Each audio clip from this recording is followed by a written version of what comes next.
2024 का चुनाव लड़ाएं, हम इनको डिफीट देंगे निश्चित रूप से। आप इस लहर को रोक पाओगे? हाँ, लहर तो हमारे सामने रहती नहीं है। लहर तो ये मान के चलते हैं हमारी लहर थी ना। बीजेपी की आप कह रहे थे 2 बड़े घराने मेरे साथ मिले आपस में, कांग्रेस बीजेपी को, मुझे हराने के लिए। उनको हमने 3 नंबर पे धकाला, लहर कहाँ थी? कल को अगर आपके साथ में भारतीय जनता पार्टी अलायंस करने के मूड में आ जाए तो उस स्थिति में क्या होगा? ये अलायंस की स्थिति मैं नहीं कह सकता। ये हमारी प्रधानमंत्री हमारी बहुजन समाज पार्टी राष्ट्रीय अध्यक्षा बहन कुमारी मायावती जी बताने की मैं सक्षम है। मैं उनका एक छोटा सा कार्यकर्ता हूँ, मैं नहीं बता सकता अलायंस किसके साथ होगा किसके नहीं होगा। आज दिन तक मनोज कुमार के साथ ही अलायंस होना है? नहीं, केवल मेरे साथ अलायंस नहीं हो सकता ना। मैं अलायंस करने वाला कौन हूँ? पार्टी का कोई अलायंस नहीं हो सकता। मेरे क्या अलायंस कर सकता हूँ? अभी तक हमारी पार्टी का स्टैंड है कि हम अकेले चुनाव लड़ेंगे, इसलिए हम पार्टी के साथ जैसा भी निर्णय होगा खड़े रहेंगे। एक दिन ताकत बनेंगे, निश्चित रूप से बनेंगे। किसी भी लड़ाई को लड़ने वाले व्यक्ति, जिस दिन हम 1984 में हिंदुस्तान के संसद में पहुंचे थे, उस समय हमारी संख्या ज़्यादा थी, भारतीय जनता पार्टी कम थी। उनका अचीवमेंट चल गया, वो आगे बढ़ गए, हम नहीं बन पाए। हम फिर प्रयास कर रहे हैं, फिर बढ़ेंगे। ये मिशन है हमारा, सामाजिक समरसता का मिशन, इसको हम आगे बढ़ाएंगे। मिशन 2024 में 25 को रोक के 24 ही रह जाएंगे क्या? भारतीय जनता पार्टी के देखिए, मैं तो चाहता हूँ कि बड़े रूप से रुकें। रोकना तो हमारा प्रयास है ना। रुकेंगे कि नहीं रुकेंगे अलग बात है। मेरे को भी रोक रहे थे 2 दल, नहीं रुक पाया। माथी राजस्थान की विधानसभा आ गया। हम प्रयास करेंगे, रुक जाएं। नहीं रुकेंगे तो नहीं रुकें। और 5 साल ये युवाओं की आवाज़ जो है, आप बन के सड़कों पर नजर आते रहोगे? निश्चित रूप से हम आते रहेंगे और ये बेरोजगारों की लड़ाई को और युवाओं की लड़ाई को हम लड़ेंगे। ये नौकरी के मुद्दे हैं, जैसे संस्कृत रीट 2016 में 75 वैकेंसी थी, 5 को भर पाए, 70 खाली पड़ी हैं, आज तक वेटिंग नहीं भरी। 2016 की 2018 की वेटिंग लिस्ट, सुप्रीम कोर्ट में SLP वापस लेने के बाद भी उन 800 लोगों को, बेरोजगारों को आज भी धक्के खा रहे हैं। सरकार पहली प्राथमिकता से काम करे, इन बेरोजगारों को नौकरी दे। उन्होंने वेटिंग लिस्ट निकाली 400 की, 800 के लिए 800 लोगों को बुलाया, अपात्र लोग शामिल हो गए, अपात्र लोग बाहर हो गए, उन बाकियों को लिया नहीं। अब कह रहे हैं कि हम दूसरी सूची नहीं निकाल पाएंगे। दूसरी कौन निकलवा रहा है? आप तो उसी वेटिंग लिस्ट को तो पूरा करो। 800 लोग थे, अगर अपात्र अगर 800 के 800 आ जाते तो क्या वेटिंग मान लेते उसको? तो उसको वेटिंग मानना ही अधिकारियों की मोनोपोली है। और ये अधिकारी बार बार चिट्ठी इधर से उधर लिख करके इन बेरोजगारों से अन्याय कर रहे हैं। एक बैठे हैं बेचारे लेवल 1 के, जिनकी नियुक्ति हो गई 19,000 कुछ लोगों की। सरकार मान रही है कि हमने इतने लोगों को नियुक्ति दे दी, और फिर भी उनके कोर्ट के आदेश के नाम से बेचारों को नियुक्ति, अब उनको नियुक्ति नहीं दे रहे हैं।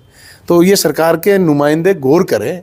लोकतांत्रिक व्यवस्था में जनप्रतिनिधि बड़ी कुर्सी होती है। इस ब्यूरोक्रेसी के इस ताकत को फाँटने के लिए, रोकने के लिए सरकार को फैसला करना चाहिए। इन बेरोजगारों को रोजगार देना चाहिए। और ये 70,000 की भर्ती की बात कर रहे हैं।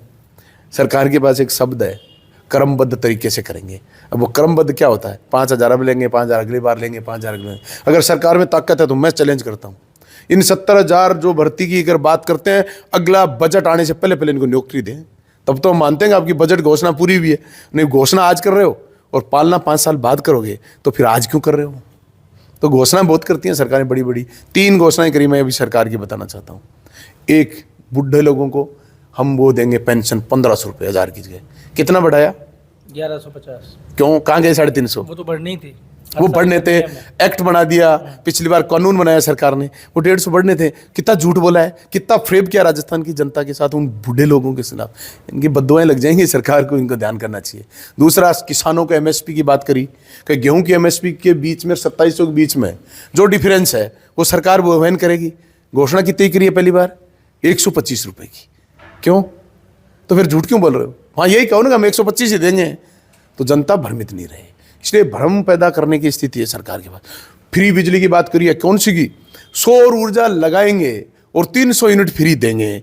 अरे आपके पास धरातल पर अभी सौर ऊर्जा नहीं, बच्चा पे गर्भ में है, जन्मा है नहीं, को अपंग होगा, जिंदा जन्मेगा, मरत जन्मेगा, अपंग होगा, क्या स्थिति में जन्मेगा?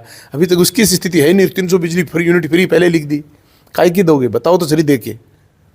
तो सरकारें की घोषणाएं हैं। बजट तो आप बार बार पढ़ते आए हो, हमसे ज़्यादा पढ़े, हमने कम पढ़े, आपने ज़्यादा पढ़े। इसलिए बजट घोषणाएं सरकार की थोती घोषणाएं हैं। मैं तो सरकार से, जो भी सरकार बने, उनसे आग्रह करता हूँ, जन कल्याण, जनता के आखिरी उस पायदान पर जो व्यक्ति खड़ा है उसको साधने का प्रयास करो। वो तो भाजपा भी कहती है, मंतोदय की बात करते हैं, आखिरी पंक्ति के व्यक्ति को मुख्यमंत्री बना देते हैं। मन की बात करते हैं ना, आखिरी पंक्ति के व्यक्ति को मुख्यमंत्री, अंत्योदय। ये आखिरी पंक्ति के लोग नहीं है। मैं एमएलए बन गया, मैं आखिरी पंक्ति का व्यक्ति कैसे हो सकता हूं? मैं राजस्थान का प्राथमिक उन 200 व्यक्तियों में से एक व्यक्ति हूं, आखिरी पंक्ति का नहीं हूं। आज मुख्यमंत्री बनूं तो मैं काबिलियता में आ गया उसमें, तो फिर कहां आखिरी पंक्ति का व्यक्ति है? ये आखिरी पंक्ति का नहीं। मैं बता दूं आखिरी पंक्ति का, खाद्य सुरक्षा का पोर्टल सरकार ने 6 वर्ष से बंद कर रखा है। अन्न की गारंटी देने वाली सरकार कहती है 6 वर्ष में 2 रुपए किलो मिलने वाला गेहूं नहीं मिल रहा जनता को, उनको चिरंजीवी योजना में लाभ नहीं मिल रहा है, वो करो। वो आखिरी पंक्ति का व्यक्ति। आपने शुभ शक्ति योजना चला रखी है श्रमिक कार्ड में, पिछले 7 वर्ष से एक भी व्यक्ति को शुभ शक्ति में आपने पैसा नहीं दिया, वो है अंतिम छोर का व्यक्ति। अगर आप ये वीडियो YouTube पर देख रहे हैं तो हमारे चैनल को सब्सक्राइब करें और बेल आइकन को दबाना ना भूलें। अगर आप Facebook पर ये वीडियो देख रहे हैं तो हमारे पेज को लाइक करें।